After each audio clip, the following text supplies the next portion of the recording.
Hello folks, Jason Heine here, hanging out with you, having another game night, another gem night. This is the Emulator Review, and I am very happy to have you back. So on April 27th of 2010, Sega on their official blogs released a statement saying they were going to release Gunblade New York and LA Machine Guns together in a Wii exclusive title. Now that is very, very exciting news. It just so happens that Gunblade New York and LA Machine Guns are some of the most classic rail shooting Sega games to exist. Now, you know, it's me talking here. I haven't forgot about House of the Dead 1, 2, 3, 4, Virtua Cop 1 and 2. You know, I haven't forgot about these titles. These are all amazing titles. But to celebrate the release of Gunblade New York and LA Machine Guns exclusively for the Wii, I decided to take a look at the arcade version of Gunblade New York. Released in 1995 in the arcades by our homeboys over there at Sega AM2. This game was developed and took advantage of Sega's Model 2 arcade hardware. And in my opinion, these two titles really feel polished for Model 2 hardware. I mean, there's great depth in all the textures and backgrounds and layers. There's a lot of action and animation happening all the way around, and there's explosions going on everywhere, and I love it. One bullet that you shoot, when it hits the ground, it just really explodes everywhere. It's quite in depth for these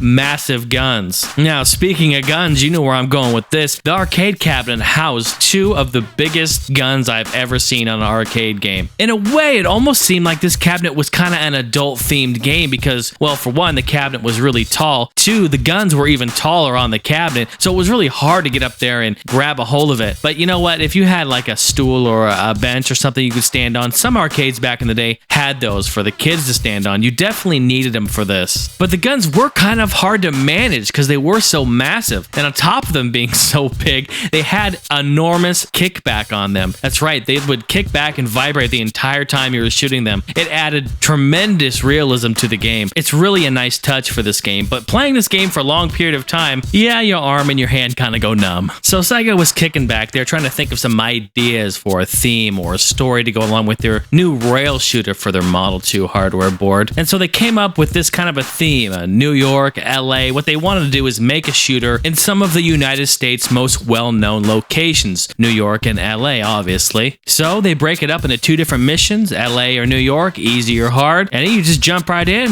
have a heyday, go to town, blow away all these robots that have infested the city. So let's go ahead and jump right into some of the gameplay here. I mean, you're seeing it right now, and obviously some things I mentioned before. The frame rate is just tremendous. It's solid, it flows very, very nice, it's very quick, the cutscenes are fast, and the camera angle is just sporadic. But as you can see, it's just very action-packed all the way through. Now I want to mention some really cool things about the game. Now for a rail shooter, this was one of the first rail shooters that I saw where the enemies actually evaded you. Now on top of the enemies taking at least 3 hits a person to kill, they would jump and duck and roll and run. Sometimes they would actually run the opposite direction away from you just to evade you. Very interesting AI, actually. It's kind of smart, and for 95, I mean, wow, you know, that's pretty impressive. You know, as if there wasn't enough enemies on the screen anyway. They're ducking and dodging and weaving and running around trying to get away from you. It's just crazy. It just adds to the chaos. It's totally awesome. So in talking about the enemies, basically every single enemy has, well, a rocket launcher. And the idea is that they lock onto you and then fire at you, and if you can shoot down the rocket or kill them before they get one off, then boom, you're in the good. Just make sure you keep a sharp eye out there, because sometimes there's so many enemies on the screen. You got rockets flying at your face like a wedding cake, and it's just like, it's insane. You can't even tell where it's coming from. So just, you know, hold down that trigger and have a good day. Alright, so another thing that's different about this game is the camera angle. It's a little different. Usually on a rail shooter, you're on foot. In this one, you are not. You're flying around. Now, I'm gonna take a second and discuss why that is. Okay, so evidently you're part of this elite task force that handles these catastrophic situations that we're in here. But the idea is that you are a gunner on this helicopter, this chopper, which of course, where the game gets its name, Gunblade. So now, instead of you being on foot, moving at the speed of a human, you can actually really do so many different things with the camera angle, like aerial shots, zooming in, zooming out, flying around. That's exactly what they do, and they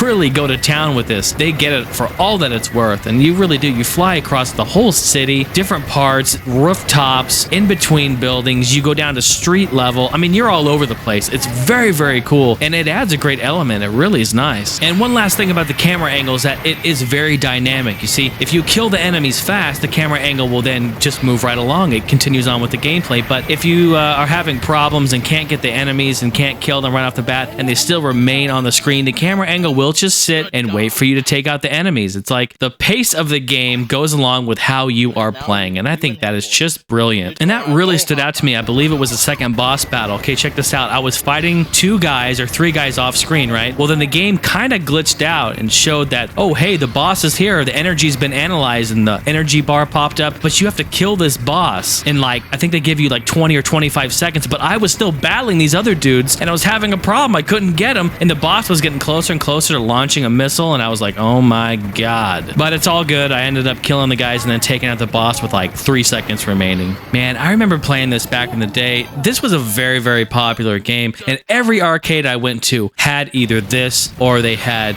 LA machine guns, because they were just classic quarter stealing games. They really were. You know, and these are just the way the games were back then. And I love the way this looks. I mean, this is Model 2 beautifulness. I mean, you know me. I mean, I love Model 1 as well. I mean, all we really need here is maybe some virtual racer cheerleaders here to pop on in. Then you got yourself a complete package there, boy. But anyway, I love the way the game looks. I love the way it plays. The frame rate's awesome.